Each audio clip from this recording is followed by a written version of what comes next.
I stood by the kitchen window of my tiny apartment in Memphis, Tennessee, watching the autumn leaves scatter across the cracked pavement below.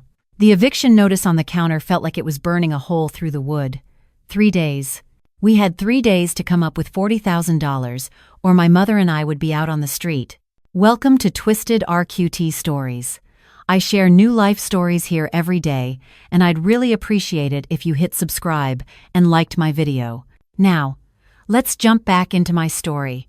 I'm sure you'll love it if you keep listening till the end. My name is Maya Turner, and at 28 years old, I thought I had my life figured out. I was a home health aide, caring for elderly patients across the city. It wasn't glamorous, but it was honest work. Then my father died, and everything fell apart. Maya, honey, are you still there? My mother's voice drifted from the bedroom, weak and trembling. I wiped my eyes quickly and put on the smile I had perfected over the past 6 months. Coming, Mom. She was propped up against the pillows, her once vibrant face now pale and gaunt. The stroke had taken so much from her mobility, her independence, her spirit. The medical bills had taken everything else. Any news? She asked, though her eyes already knew the answer. I sat on the edge of her bed and took her frail hand in mine. Not yet, but something will come up. It always does. It was a lie, and we both knew it. My father had borrowed money from dangerous people to pay for her surgery. When he died of a heart attack 2 months ago, that debt became mine. And the men who owned that debt were not patient. The knock on the door made us both jump. I knew that knock. It was the same knock that had come every week for the past month, each time more threatening than the last. I opened the door to find Vincent Marsh standing in the hallway. He was a tall man in his 40s with cold eyes and an expensive suit that seemed absurd in our rundown building. Miss Turner. He smiled, but there was no warmth in it. I trust you have good news for me. I need more time. My voice came out steadier than I felt. Just another month. Vincent Marsh laughed softly. Time is money, Miss Turner, and you are very, very short on both. He stepped closer, and I instinctively backed away. However, my employer has a proposition for you. Your employer? Mr. Nathaniel Cross. Vincent Marsh pulled out his phone and showed me a photograph of a mansion that looked like something from a movie. Surely you've heard of him. Everyone in Tennessee had heard of Nathaniel Cross. He was one of the wealthiest men in the state, owner of Cross Industries, a massive real estate empire. But he was also a recluse. No one had seen him in public for almost 5 years, not since the fire. What does a man like that want with someone like me? I asked, my throat dry. Vincent Marsh's smile widened. Marriage. I thought I had misheard him. Excuse me? Mr. Cross is looking for a wife. He saw your photograph in your father's file and expressed interest. If you agree to marry him, your family's debt will be erased entirely. Your mother will receive the finest medical care available. You will want for nothing.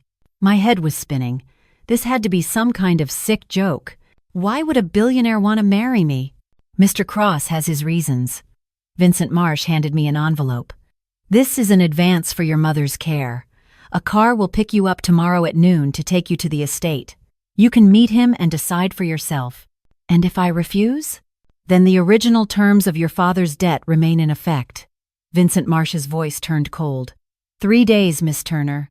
I suggest you think carefully. After he left, I opened the envelope with shaking hands. Inside was a check for $50,000, more money than I had ever seen in my life.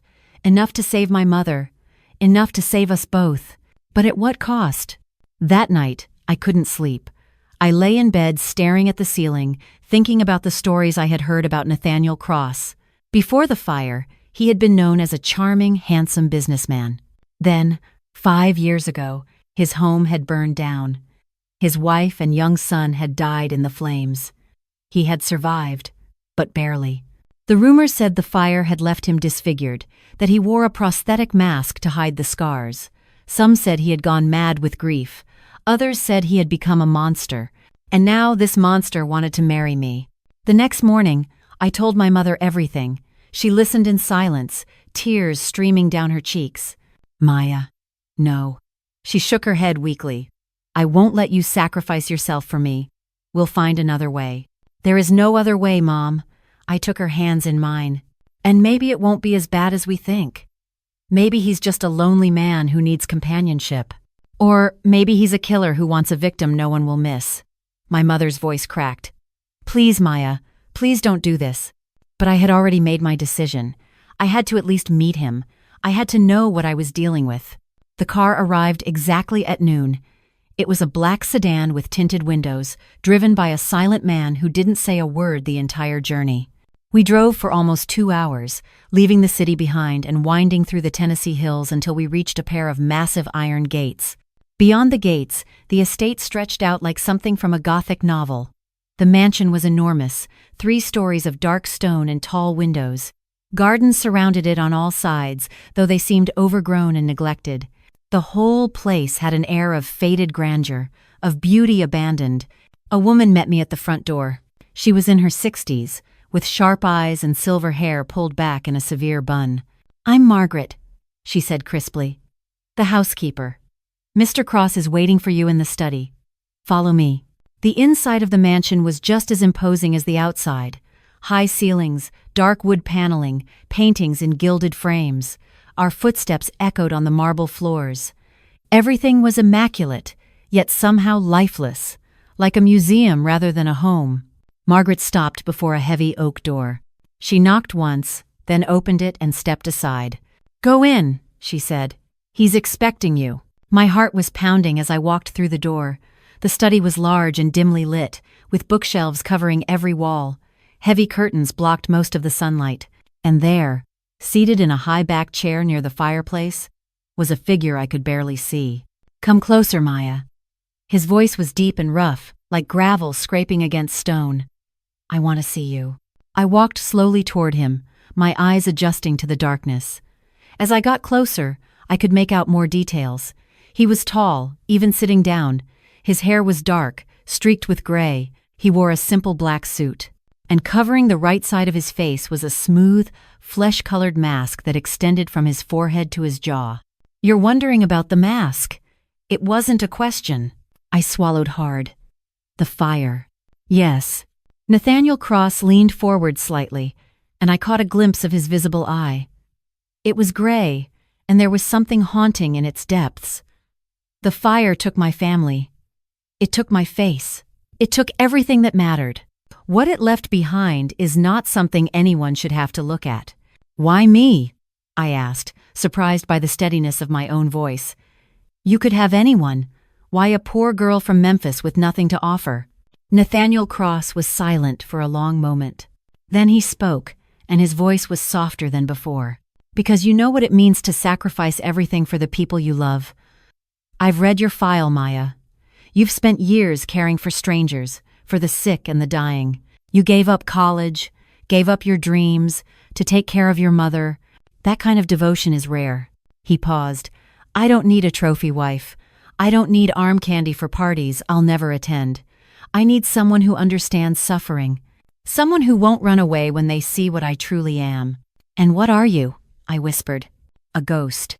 His voice was hollow. "A man who died in that fire and has been waiting ever since for the rest of his body to catch up." There was such sorrow in his words that I felt something shift inside me. This wasn't a monster.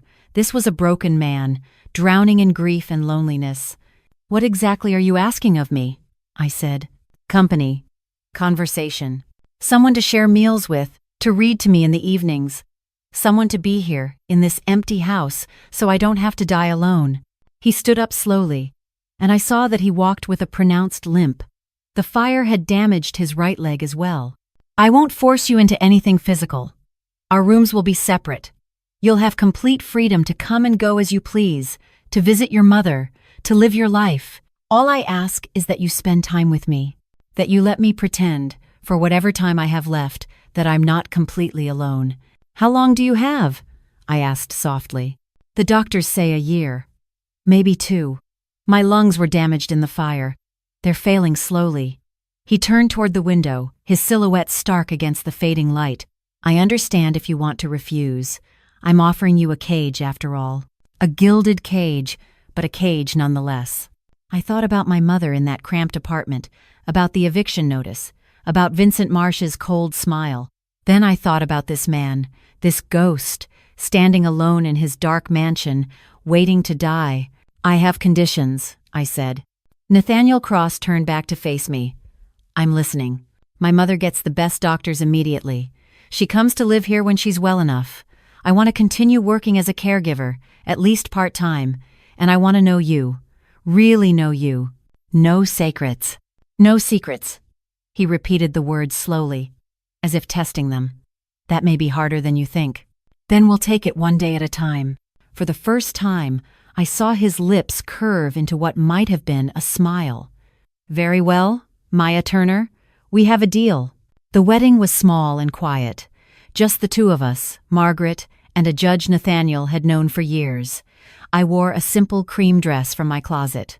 Nathaniel wore black, as always, with the mask firmly in place. When the judge pronounced us husband and wife, Nathaniel did not try to kiss me. He simply took my hand, his grip surprisingly warm and gentle, and said, "Thank you." I moved into the mansion that same day.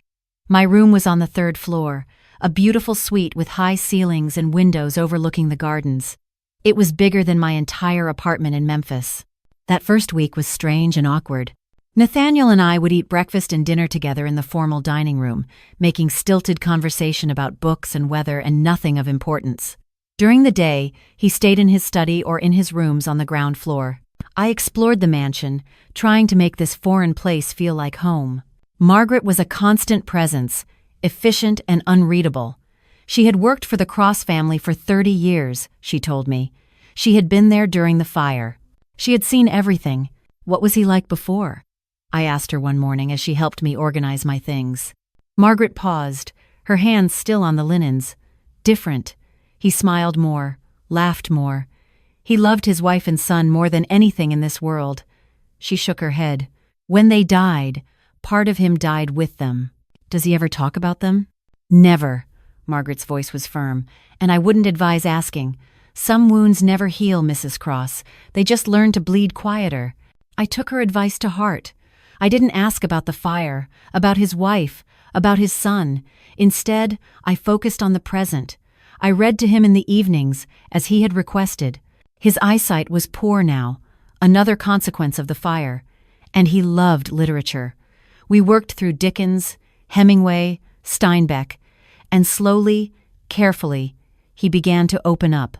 He told me about his childhood, growing up poor in rural Tennessee, about working his way through college, building his company from nothing, about meeting his wife, Caroline, at a charity gala. "She was the most beautiful woman I'd ever seen," he said one evening, his voice distant, inside and out. "She made me want to be a better man." "And your son?" Nathaniel was quiet for a long moment. His name was Daniel. He was 4 years old. He had Caroline's eyes and my stubbornness.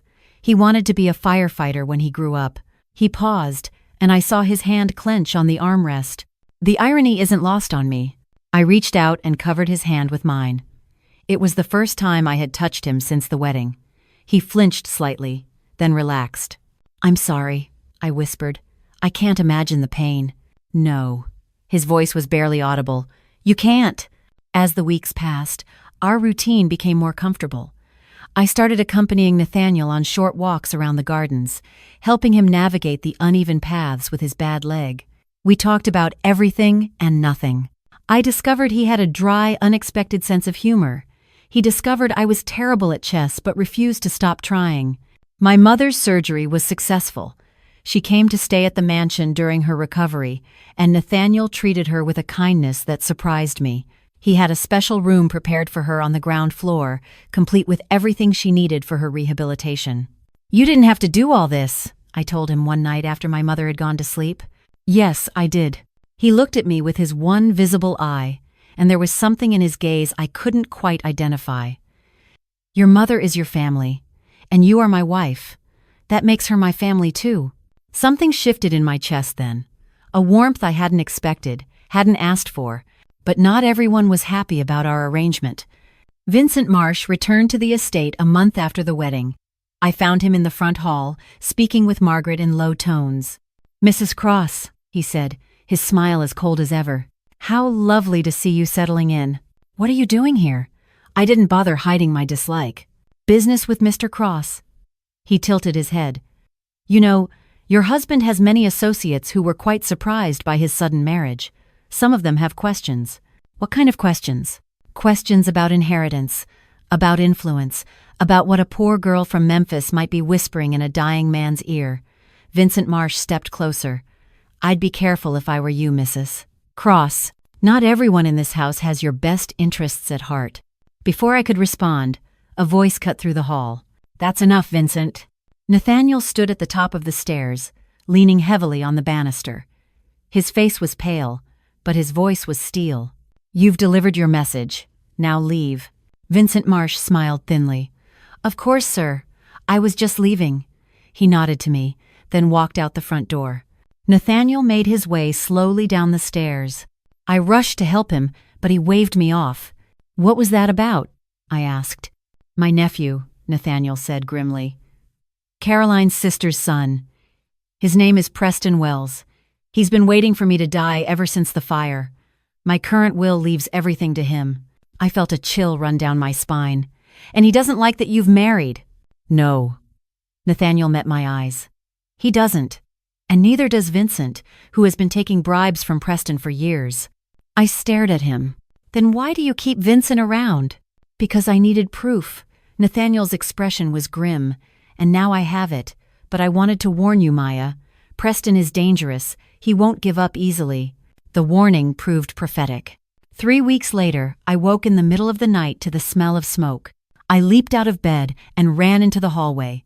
Gray tendrils were curling up the stairs, and I could hear crackling from somewhere below. Fire! I screamed. Fire! I raced to my mother's room first. She was already awake, coughing. Mom, we have to go.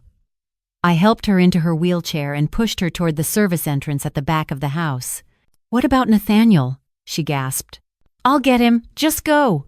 I found Margaret in the hallway, already calling the fire department. She took over my mother's wheelchair, and I turned back toward Nathaniel's quarters. The smoke was thicker on the ground floor.